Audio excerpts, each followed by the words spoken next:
Бразилияның Минас-Жерайс штатында су бөгеті жарылып, 17 адам мерт болды. Тағы 40-қа жуығы іздестірілуде, ал 50 азамат әртүрлі жарақат алған. Қазір іздеу және құтқару операциясы жүріп жатыр. Темір кенді шахтаның маңында орналасқан бөгет металлургиялық өнеркәсіптің қалдықтарымен ластанған суды ұстап тұрған еді. Оның жарылуының себептері әлі анықталмаған. Апаттан Бенто Родригес атты елді мекенді көшкін басты. Ғимараттардың басым бөлігі қирап, 600-ге жуық тұрғын қауіпсіз жерге көшірілген.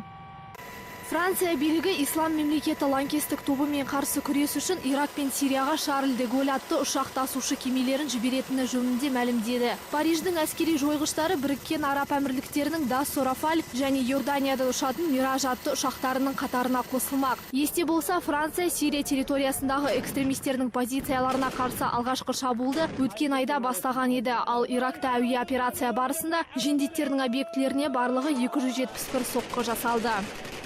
Италияда Рим қаласы әкімшілігіндегі мафиялық әрекеттер бойынша ең ірі сот отырысы басталды. Айыпталғандардың арасында шенеуніктер мен кәсіпкерлер де бар. Қылмыстық істің басты фигуранттары оңшыл партиясының мүшесі Массимо Карминати мен кооперативті бірлестіктің басшысы Сальваторе Буцци. Олар Рим шенеуніктері арасында жемқорлық жүйесін құрғаны үшін айыпталуда. Сотқа барлығы 46 қылмыскер тартылған.